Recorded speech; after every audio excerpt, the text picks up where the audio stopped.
Welcome back to the Morning Show here on Arise News. On Monday, 1 week after the All Progressives Congress, APC National Working Committee warned members to withdraw all court cases or risk being sanctioned.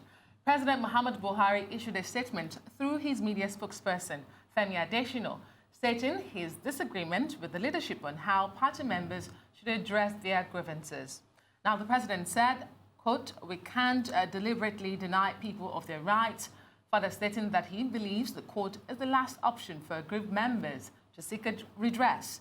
Joining us now to discuss this and several other issues in the ruling All Progressives Congress Party is the Lagos State Publicity Secretary of the party, Joe Igbokwe. Good morning. Great to have you on the show. Good morning. Thank you for joining us. Good to see you again. Dr. Abati, thank you. Yes. Thank you for having me. It looks like at last the protests by Nigerians that the president should respect the rule of law is beginning to have an effect. Because, isn't it reassuring to see that the president who says the rule of law does not matter, now saying, oh, the rule of law should function in his own party? What do you think? It's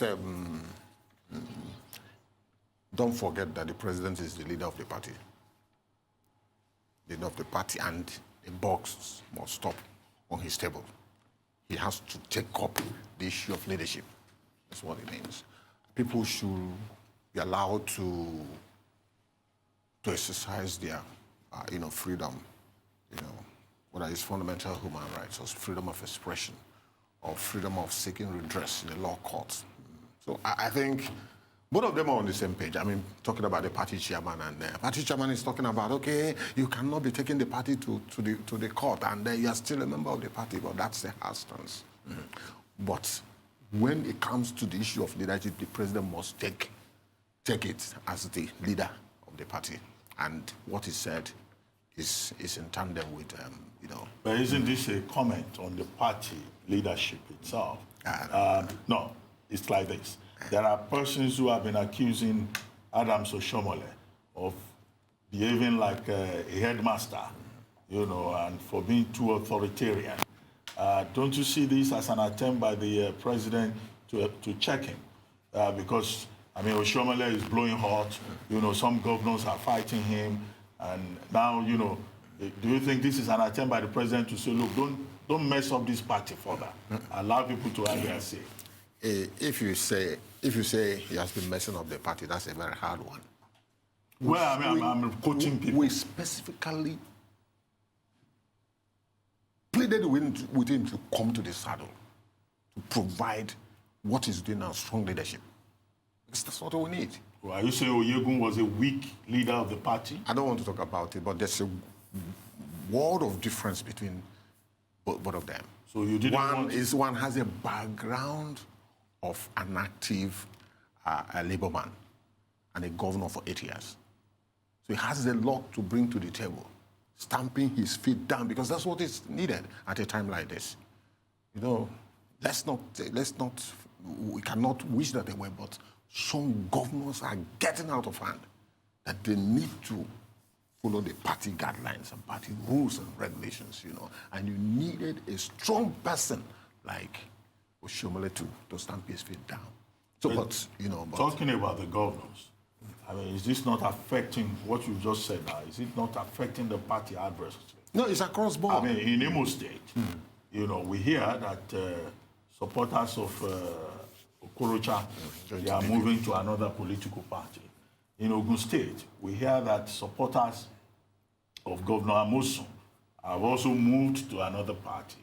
Only God knows how many other states where people are moving away from the APC. Is the APC not in a much weaker position as it goes to the 2019 polls? Well, this is democracy, and we won't stop people from moving. But whether it will affect the party, I don't know. But don't forget that APC is a big party, and you don't, just like Achiwaju said, if you go to a football contest, a match, you don't expect a team that lost the election to come out, smiling. Some would have broken their legs. Some would have been kept on the bench. they won't be happy. It's expected. We expected it. And you know, we expected it. And you know, anytime you go for, whether it's primaries or whether it's, there is always a reconciliation committee ahead. I remember I was the team that scrutinized the governorship aspirants for Ondo State, about 25 of them. The day we were inaugurated as a team, they also set up the reconciliation committee. It's always in place because it's expected. Because everybody wants to be on the front seat. Nobody wants to be on the back seat. So these things are expected. So they always foresee it and put machineries, you know, and structures and platforms in place to handle such matters. And you know, power is there. Some people believe that they must be there. You talk about Ogun State. Ogun State is a place where it's our governor. It's an APC governor. But it's a place where I am going to be the one that will nominate the governor. I'm going to be the one that will put the deputy governor.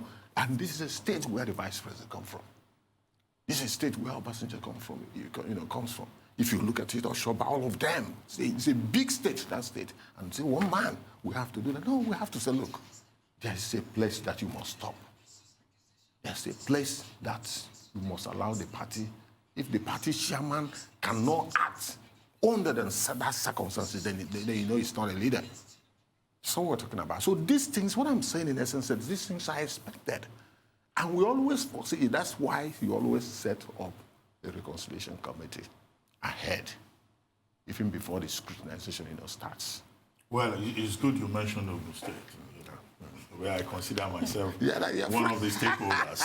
Yeah, but Governor Amosun is saying, for example, that your godfather, Asiwaju Bola Ahmed Tinubu, is the one pulling the strings and manipulating the party in Ogun State.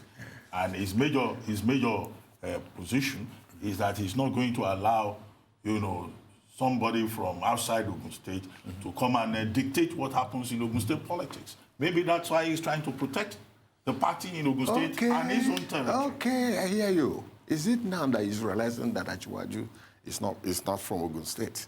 How did he become the governor? How? Tell us. Okay. Asiwaju had a hand in encouraging, supporting, just like he always has a hand in anybody across Nigeria. Across Nigeria, he does not want to care where you're coming from. I remember after winning the governorship, when Asiwaju's house we were celebrating, and he came, Amosu walked in, and lifted Asiwaju up. Did he prostrate? I said he lifted Asiwaju up and was just moving around, he was just dancing around. He laughs a lot. So what happened? What happened? And you ruled for 8 years. Now that you are going, you now realize that the man is the one pulling the strings. You did not talk about pulling the strings when you went there in the first place. Let's move on. Give me the question. You talked about reconciliation. Apparently, this doesn't seem to work. And since we're talking about governors, let me take you back to Imo State, where the governor's son-in-law and his aides have decamped to another party. Let me quote what he said to the publication. He said, President Muhammad Buhari is not behind the injustice done by the party in the state, but Oshiomhole is solely responsible for all the injustice meted to my people in Imo State. He also goes further to say, Nwosu, his son-in-law, remained the best and vowed to support him to fulfill his governorship ambition. Now, his son-in-law has defected, but he promises to still help him during this election. When the leadership of the party said that the cases in court were as a result of gross indiscipline, the president said, let them go to court as the last resort of the common man. You talk about reconciliation. How is all of this working with this going on? Well, we'll continue to do it until we get it. I don't want to, move into Imo State, but I know what Okorocha went through in that state to sell APC to Southeast. He was thoroughly abused and decimated. Let me use the word. They tried to make him look as if he's nothing. But that is not to say that it is also wise for you to rule for 8 years and you pick the ticket to go to the Senate and then hand over to your son-in-law. Almost all my friends in Imo State said, look, we like Okorocha. He has done very well. He has made that state a place to be, whether you like it or not. Well, it's a destination, a worry. Other people don't think so. I'm telling you what I know. I come from Southeast. I'm from Newi. And I know what I'm telling you. Imo State. No, am I not from Southeast? He has done very well. If anybody is telling you otherwise, that person is being economical with the truth. You will sound like you're very sympathetic towards the governor's plight. No, yes, for what he has done, for helping us to keep APC in that state. But looking at it, all my friends said, look, he cannot put his son-in-law there. That's the problem.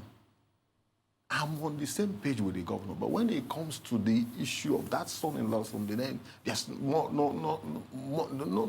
you can't do much. There's nothing you can do. Joe, shouldn't you be consistent?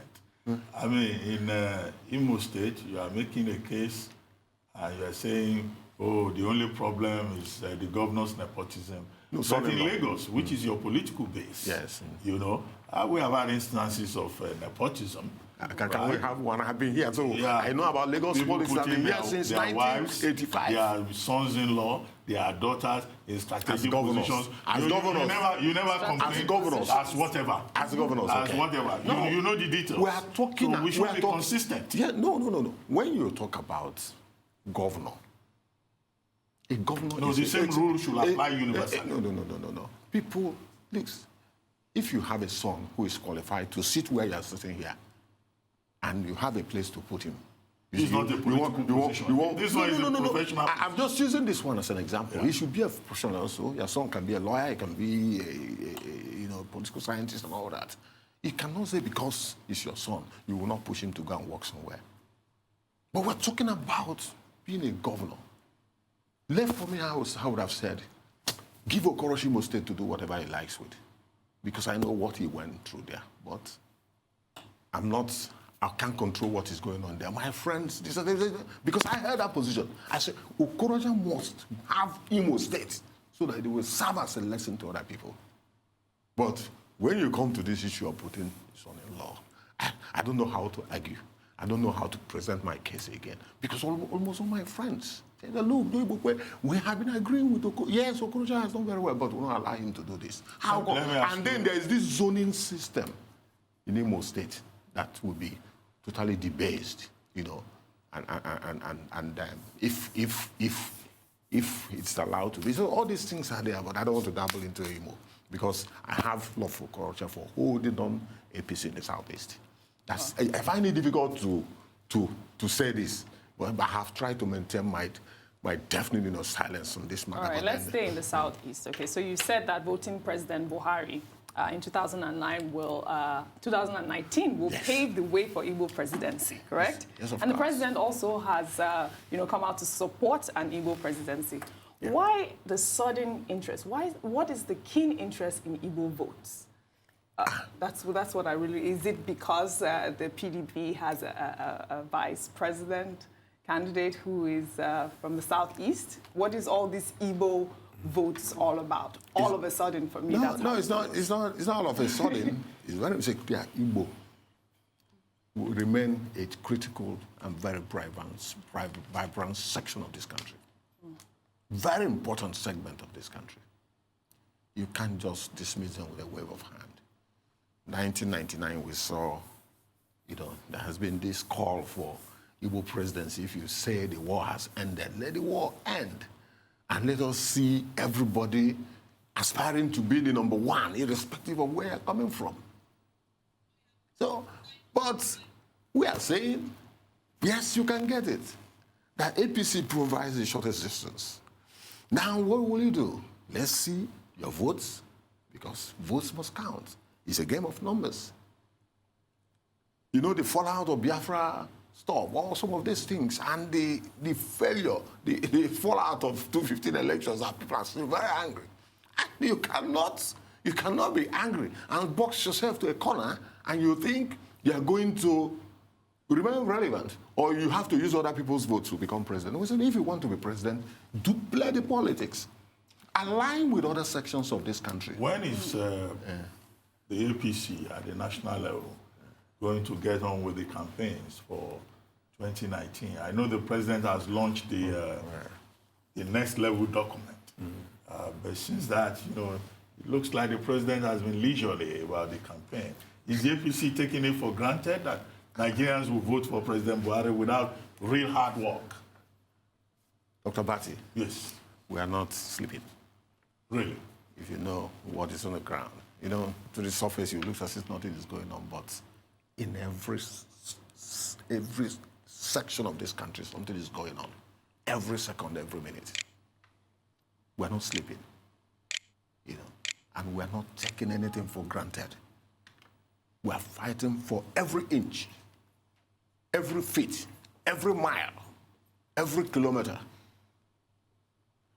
Yeah, I won't disclose what we are doing. You don't disclose your war tactics. Anyway, now, if you look at Lagos in terms of tactics, yes. Now, the campaign for the gubernatorial race and for House of Assembly is not supposed to start, according to INEC guidelines, until first week of December. But anywhere you go in Lagos, you see B-Boss, APC gubernatorial candidate B-Boss, you see posters, you see, I mean, that's in violation of INEC guidelines and rules. So it's now, only... no, just wait. Is that the case because the APC is in power and, you know, APC members can just start campaigning, you know, in violation of the rules? Yes, you know, the issue came up yesterday. Somebody called me and said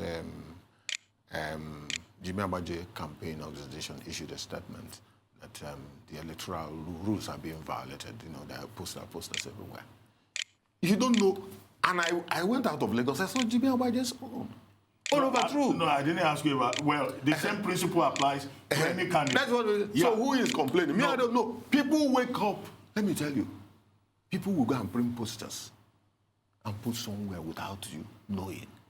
This thing is a kind of... This thing is a kind of... campaign looks coordinated and deliberate in Lagos. This thing looks like a... I don't know how to describe it. But people go out... Once you announce yourself, once you are a candidate in this Lagos of this winning party, this ruling party, you can't control what is happening again. Just like Jimmy Abaje does not know that his posters are all over Lagos. And we even saw the picture, say, well, why did they use this picture? You know, the one we're seeing, the one I saw as I was coming from Third Mainland Bridge and all that. People go to do these things on their own. It's uncontrollable. People go and print posters. I've seen people print posters for me. Go putting it somewhere. Are you running for office? I'm not running. I didn't ask anybody. So it has been like that. And it also will remain like that. But that's not to say that people will have to flout and exist in order. I don't support that. We don't need those things. We don't need those things. The candidate has no control of all those things. People are just doing it. Once you announce yourself a candidate, somebody in 1999, in my state, somebody was nominated. Dr. Mbaniju was nominated as the governorship candidate. Before he knew it, his compound, you know, came full of cars. People were bringing. The man that won the local government almost 20 years ago, what people brought to his house when he was made the candidate is still there. He has not been able to those things accounted for, reported to INEC? No, I'm not. I'm talking about gifts people will give you, trying to buy favor, trying to be the first to support you. You know, these things, if we are not a candidate, they won't come. They are working in advance of what will come. So understand when people go to do these things, they go to print posters, they go to print T-shirts, caps all over. And, you know, they will just be using it without you knowing. It's when you go out, the man cannot be everywhere. He's guided. He goes this way. And I don't know. So nobody is asking them to go and do those things. December 1st is just across the corner. So why would anybody, why would anybody go and do that? People are doing these things on their own. But people need to be cautious. Anyway, we don't want to break the law. Although you're the spokesperson for the party in Lagos here, yes. let me turn your attention to what is happening in Akwa Ibom State. Are you aware? Since the defection of 5... I'm not aware. You're not aware? I'm not aware about that. Of the defection of 5 members of the House of Assembly there. Yes. And just yesterday, there were reported gunshots, rowdy session in the House. What's your take on what's going on in that state? Is it coincident that 5 members defect to APC and all of this is happening? I don't know what is happening there. But rowdy session in any assembly is a world phenomenon. attempt to It impeach does the happen government. all over the world. I've seen people box in China. I've seen people box in US. I've seen people all over the world. A struggle for power is not a day party. If you're not strong, they will shove you aside and put you on the back seat. 5 members. No. No, I'm not supporting what is going on. Just wait a moment. The conflict in Akwa Ibom is between both parties. You have 2 factional leaders, 2 factional speakers. Okay, so the APC is probably just as guilty as the PDP in Akwa Ibom. But the main issue in that conflict is the role of the police. Should the ruling party be using the police to intimidate the opposition? My hands are not there. No, what will you be saying? What will you be saying to the Inspector General of Police? No, I won't support that. You know, we worked against these things. Colleagues, all the security agencies are supposed to be neutral in matters like this. We struggle for this democracy. Dr. Bat, you know about it. And we won't support any illegality or using the system to help any party. Even the president will not want it. I know things will play out safe in the next couple of hours. No, but the president didn't stop security chiefs from attending APC functions. What would that... Or from wearing Buhari for second-term badges. Dr. Bati, Yes. what is he going to bring to the table? What's the meaning of that? How? As in, what value or what values do you think he's going to No, add if to security chiefs are seen openly attending APC functions... So it means they are APC members? And wearing APC badges, then it means that they are... Yes, it means that they are compromised. It means that they are compromised. It means that the other parties cannot trust them in terms of independence and neutrality. What is the role of the army? Is it to defend our territorial integrity or just for elections? I mean, what's the meaning of that? I don't think so.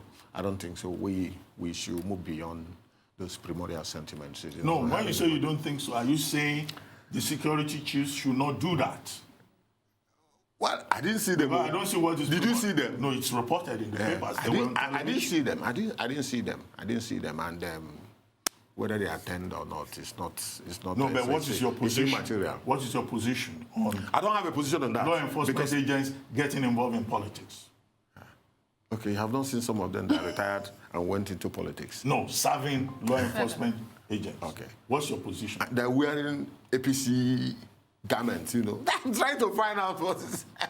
Are you saying they're working for APC? Are you saying they're working for APC? No, the question is, what is your position? Okay, my position. Just a plain question. Well, I did not see it, I did not see it, but they shouldn't... Let me just say it. A Inspector General of Police is for Nigerians, irrespective of the party that is in power. The same thing is applicable to the service chiefs. They are for Nigerians. They must not compromise. That's my take.